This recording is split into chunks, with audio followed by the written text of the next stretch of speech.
Ayan, pambihirang umaga. Sinira na naman ng ponyetang daga yung saksakan ng blender namin. Wala na talagang maginawang mabuti itong mga daga dito. Buti mo itong wire na pinagngangat-ngat pa. Lalay na nga kung ano-ano kinakain dito sa loob ng bahay. Nangangailan pa.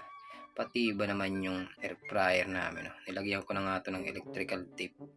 Pati yung dulo ng saksakan nito ay kaya niya pang kinagat na nakontento ang tarantado. Ayun, sabi nga raw na matatanda, wag mo raw mumurahin ng daga dahil pag ito ay nainis ay siguradong dadalihin ang inyong mga gamit. Ito nga pala sila dumadaan sa likuran ng mga gamit ko.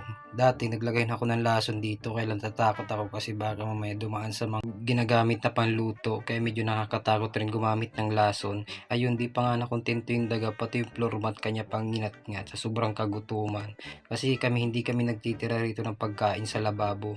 Buti na nga lang hindi niya kinangat-ngat yung hose ng gasol, kasi kung itong inangat-ngat niya sigurado problema to pagluluto. Kaya ayun, naisipan ko nang magbihis. Titingin nga pala kami sa mall kung merong murang panghuli ng daga. Kasi dun kami nakakita nung nakaraan. Hindi ko lang sure kung mura siya, pero kung mura siya bibili natin siya. Kaya ito, nagmamadali na ako bumihis. Ayun nga si Sweetheart, grabe pang pa mere makeup. Ako tapos na magbihis, ganun lang kadali, ganun lang kasimple. Ay, pag ito pa bagal-bagal sigurado may iwanan to sa biyahe. Kaya tara na, let's go! Guys, ang ano, ay, takula. Ano ba ganyan? Takula. Ayan, takula. Oh, 176 lang. Ah, pwede na. 176 oh.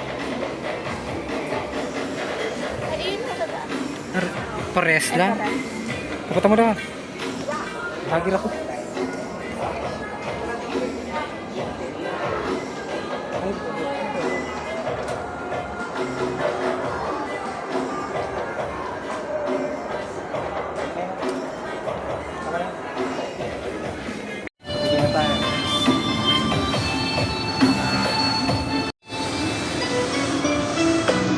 Ito na yung nabili natin guys na ano, panghuling daga.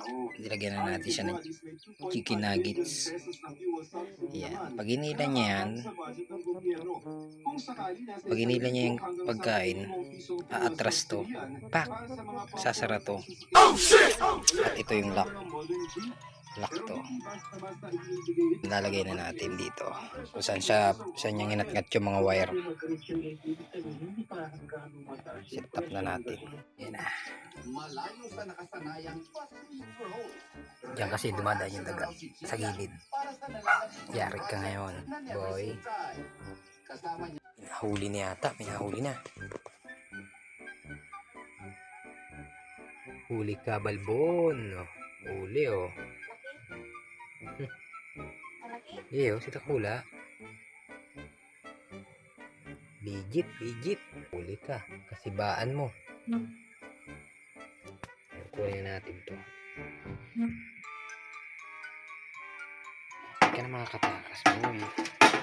Sinira mo lahat ng wire.